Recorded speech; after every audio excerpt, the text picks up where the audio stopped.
एकातिर जाने गैर दलितहरूलाई उकास्ने, अर्कोतिर जाने दलितहरूलाई स्याम्पेथी दिने तर काम नगर्ने, यस्तो खालको परिपाटी लिएका नेताहरूको सोच, एउटा पुरानो सोच र दृष्टिकोण भएका नेताहरूबाट देशको विकास हुन सक्दैन। वर्षौँदेखि छुवाछुत र भेदभाव अन्त्य गर्न पर्यो भनेर हिँडिराख्न परिराखेको छ। यो वास्तवमा यहाँको दलहरूलाई थाहा छैन, यहाँको सरकारलाई थाहा छैन।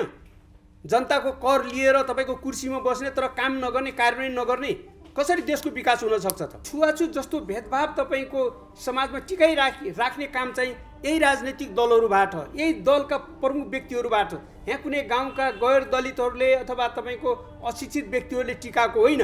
यो टिकाउने भनेको उहाँहरूले हो।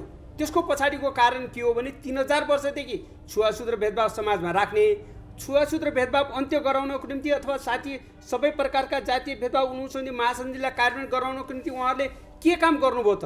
कहाँ छ योजनाबद्ध तरिकाले छुवाछुत अन्त्य गर्ने कुनै योजना, पैसा छ? नेपालमा रहेका शासकहरूको मनोवृत्ति कस्तो खालको छ? दलित समुदायप्रति समाजमा रहेको विभेदहरूलाई अन्त्य गर्ने कुराहरूमा उहाँहरूले कसरी हेर्नुहुन्छ भन्ने खालको कुराहरू प्रश्न हुन्छ। उहाँहरूले त्यो जुन बुदाहरू छ त्यो बुदामा हस्ताक्षर नगर्नु भनेको जातीय छुवाछुत र भेदभावलाई जिउका त्यौँ राख्छौँ, हामी यसलाई अन्त्य गर्दैनौँ।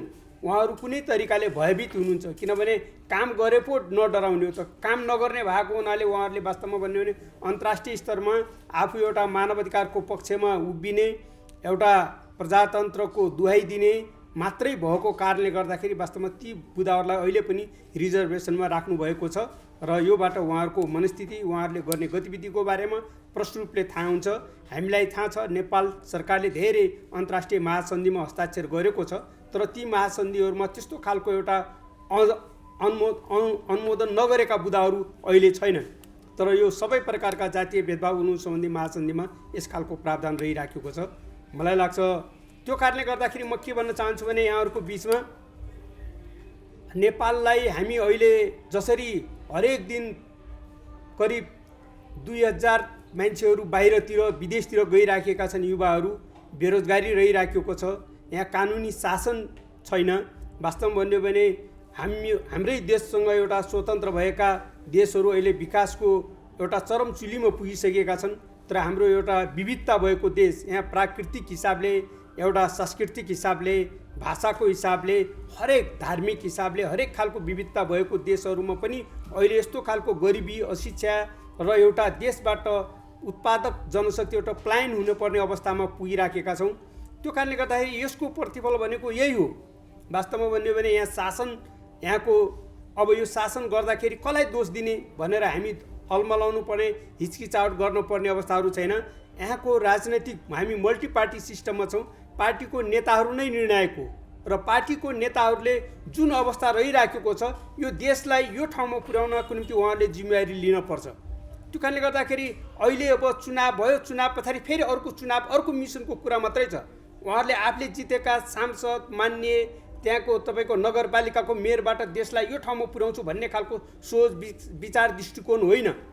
हामीले जहिलेसुकै यस्तै अस्थिरताका कुराहरू सुनिराखेका छौँ। यो नेपाली जनताको लागि एउटा दुर्भाग्यको कुरा हो र मलाई लाग्छ त्यसमध्येमा देशको एउटा 1/4 जनसङ्ख्या ओगट्ने दलित समुदायहरू वास्तवमा देशको एउटा सृजनशील हो, प्राविधिक जनशक्ति हो। यसको मूल आधार नै वास्तवमा देश विकासको निम्ति प्राविधिक जनशक्तिलाई छुवाछुत जस्तो भेदभाव तपाईँको समाजमा टिकाइ राख्ने काम चाहिँ यही राजनैतिक दलहरूबाट, यही दलका प्रमुख व्यक्तिहरूबाट, यहाँ कुनै गाउँका गैर दलितहरूले अथवा तपाईँको अशिक्षित व्यक्तिहरूले टिकाएको होइन। यो टिकाउने भनेको उहाँहरूले हो। त्यसको पछाडिको कारण के हो भने 3000 वर्षदेखि छुवाछुत र भेदभाव समाजमा राख्ने, छुवाछुत र भेदभाव अन्त्य गराउनको निम्ति अथवा सबै प्रकारका जातीय भेदभाव उन्मूलन महासन्धिलाई कार्यान्वयन गराउनको निम्ति उहाँहरूले के काम गर्नुभयो त? कहाँ छ योजनाबद्ध तरिकाले छुवाछुत अन्त्य गर्ने कुनै योजना, पैसा छ? बिना पैसै काम हुँदैन। हेर्नुहोस्, बिना पैसै कुनै पनि काम हुँदैन। काम हुनको निम्ति स्रोत साधन चाहियो। अहिले नेपालमा कति टेलिभिजन छन्, कति रेडियो छन्, खै छुवाछुत र भेदभावको विषयमा तपाईँको समाचार सम्प्रेषण गर्नको निम्ति सरकारले कम्तीमा टेलिभिजनहरूलाई, तपाईँको एफएमहरूलाई, युट्युबका साथीहरूलाई कम्तीमा सहुलियत स्वरूप केही पैसा दिएको भए उहाँहरूले काम गर्नुहुन्थ्यो होला। तर त्यो खालको कुराहरू हुँदैन। यहाँहरूलाई थाहा छ, तपाईँहरूले नै बजाउने गर्नुहुन्छ।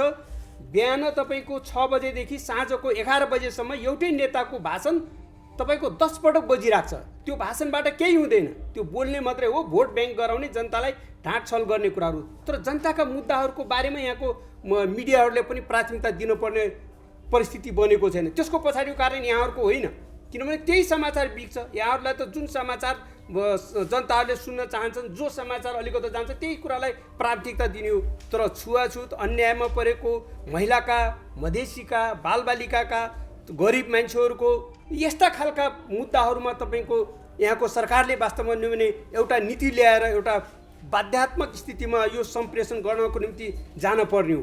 अहिले हरेक वर्ष तपाईँहरूलाई थाहा छ बजेट आउँछ, बजेट आइसक्यो भने के हुन्छ, त्यो फ्रिज भएर जान्छ, जनतालाई सूचनै छैन। तर हामी एउटै नेताको भाषण 10 पटक बजाइराखेका छौँ। सायद कार्यक्रम तपाईँको साँझ र बिहान बजेटको विषयमा, कार्यक्रमको विषयमा जान पर्थ्यो नि। तर त्यो कारणले गर्दाखेरि मलाई के लाग्छ भने नेपाल चाहिँ यति एउटा हरेक प्राकृतिक स्रोत साधनले, जनशक्तिको हिसाबले, जल स्रोतको हिसाबले, वन जङ्गल जमिनको हिसाबले यति विविधता भएको देश, एउटा सम्पन्न देश भएर पनि हामी गरिब अवस्थामा छौँ। अहिले पनि हामीलाई एउटा गाउँमा जाने हो भने सिटामोलको समस्याहरू छ, एउटा अहिले तपाईँको यातायातको समस्याहरू छ, भ्रष्टाचार मौलाइराखेको छ। नेताहरूले जहिलेसुकै जनतालाई झुक्क्याउने भाषण गर्ने र तपाईँको एउटा वोटको एउटा सर्भिस मात्रै गर्ने, त्यस्तो खालको परिस्थिति बनिराखेको छ।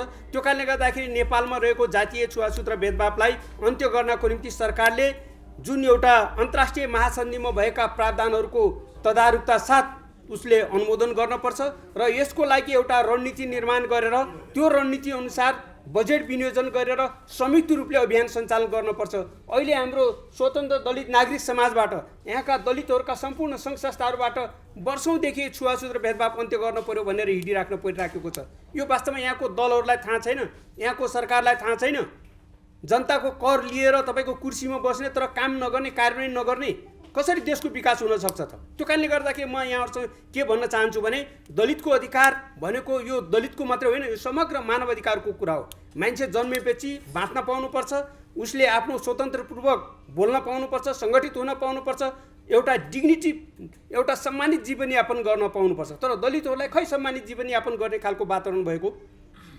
काम नगर्ने अनि विभेद भएर भनेर तपाईँको सरकारका मन्त्रीहरू, प्रधानमन्त्रीहरू आएर गुनासो व्यक्त गरेर हुन्छ? काम गर्न पर्यो नि।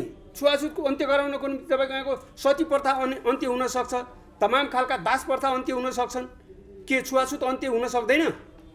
यो त वास्तवमा राजनीतिक दलहरूले वास्तवमा भोट ब्याङ्क बनाउने, खेलाउने, जनताहरूलाई फुटाउ र राज गर भन्ने नीति अनुसार यो राखिराखिएको छ। यसमा अरू कुनै कारण छैन। एकातिर जाने गैर दलितहरूलाई उकास्ने, अर्कोतिर जाने दलितहरूलाई स्याम्पेथी दिने तर काम नगर्ने, यस्तो खालको परिपाटी लिएका नेताहरूको सोच, एउटा पुरानो सोच र दृष्टिकोण भएका नेताहरूबाट देशको विकास हुन सक्दैन। त्यो कारणले गर्दाखेरि अब नेपाली जनताहरूले समग्र देशको विकासको निम्ति एउटा मानव अधिकारको सुनिश्चित गर्ने खालको सोच र विकास र दृष्टिकोणलाई अगाडि लिएर जानुपर्छ। र मलाई लाग्छ देश एउटा यस्तो भएको छ, हामीले हेरिसकेका छौँ। इन्डियाले नाकाबन्दी लाउने बेला नेपाल कस्तो अवस्थामा भएको थियो? एउटा प्लेटफर्म जस्तो भएको छ। पेसेन्जरहरू ल्याउने, त्यो पेसेन्जर प्लेटफर्ममा खाली हुन्छ, फेरि जान्छ, त्यस्तो खालको। देशमा उत्पादन छैन, यहाँ कमिसनको मात्रै खेल छ। कमिसन खाने, त्यसैबाट बाँध्ने, विभिन्न सेक्टरमा कमिसन। तपाईँ हामीले हेर्दै जाउँ त देशमा उत्पादनको हिसाबले कहाँ भइराखेको छ? उत्पादन गर्ने ठाउँै छैन, त्यो खालको इन्भेस्ट छैन, त्यो खालको सोच छैन। त्यो कारणले गर्दाखेरि यो एउटा लिडरसिप वास्तवमा भने नेपालमा लिडरसिप असफल भइसकेको कुराहरू छ। तर जनताहरूलाई एउटा आफ्नो विचार, राजनीतिक पार्टीको विचार र दृष्टिकोणको हिसाबले दास गुलाम बनाउने खालको त्यो खालको सोचबाट देशको विकास हुन सक्दैन। त्यसै अनुरूप दलितहरूलाई पनि हेरिएको छ। दलितमा भएको एउटा सिपलाई, ज्ञानलाई, प्रविधिलाई देश विकासमा लगाउनुको सट्टा दलितहरूलाई यही छुवाछुत र भेदभावका मुद्दाहरूमा उनीहरूको पहिला एउटा तरिकाले सर्वहारा बनाए, अहिले फेरि त्यसैमा लागेर फेरि उत्पादनमूलक ठाउँमा लाग्ने ठाउँमा मान्छेहरूलाई फेरि यही मुद्दामा लाग्यो भनेर फेरि अर्को खालको एक्सप्लोइटेसन गर्ने। र मलाई कहिलेकाहीँ अचम्म लाग्छ, म 30-35 वर्ष भयो यो मुद्दामा हिँडेको, उहाँहरूलाई मञ्च दिने हो भने तपाईँ हामीलाई के भन्नुहुन्छ? तपाईँहरूको त मुद्दै क्लियर छैन, यो त बिस्तारै हुने हो, फेरि क्रान्ति गर्नुहोस्, यस्ता खालका मुद्दाहरू दिएर फेरि तपाईँहरूभित्रै विभेद छ भनेर फेरि जनतालाई अलमल्याउने कि उतैतिर फालिदिने, मुद्दा चाहिँ उतैतिर फाल्ने। क्रान्ति गर्नुपर्छ। कस्तो खालको क्रान्ति गर्ने हो? दलितहरूले माओवादी 10 वर्ष जनयुद्ध गरे, तपाईँको 62 जनआन्दोलन गरे। त्यो आन्दोलन गर्ने बेलामा पनि, तपाईँको माओवादी जनयुद्ध गर्ने बेलामा पनि समग्र व्यवस्था परिवर्तन सहित छुवाछुत र भेदभावको अन्त्यको मुद्दा थियो नि त दलितहरू लागेको। वर्गीय मुद्दा भएपछि वर्गीय समानता आएपछि हुन्छ भने वर्गलाई प्रतिनिधित्व गर्ने राजनीतिक दलहरूले सत्ता सञ्चालन गरिसके। खै त वर्गीय मुद्दा यहाँका कम्युनिस्टहरूले सत्ता सञ्चालन गरे पनि अहिले गरिबहरूको समस्या त्यही छ, दलितहरूको मुद्दा त्यही छ, महिलाको मुद्दा छ। अनि कतिखेर समस्या सम्बोधन हुन्छ त? यसले गर्दाखेरि यो आश्वासन बाँडेर मात्रै देशको विकास हुँदैन। त्यो कारणले गर्दाखेरि त्यसको निम्ति एउटा प्रतिबद्धता चाहिन्छ। र मैले यहाँहरूसँग के भन्न चाहन्छु भने जुन एउटा स्वतन्त्र दलित नागरिक समाजबाट उठाएको मुद्दा छ, यो मुद्दालाई सरकारले यथाशीघ्र सम्बोधन गरेर जानुपर्छ। यसलाई अनुमोदन गरेन भने हामीले अहिलेसम्म बुझेको भने छुवाछुत र भेदभावलाई टिकाइराख्नुपर्छ भन्ने उहाँको मनसाय बाहेक अरू केही होइन भन्ने कुराहरू बुझिन्छ। यति भन्दै म यहाँहरूबाट बिदा हुन चाहन्छु। हस्त, धन्यवाद, थ्याङ्क यू।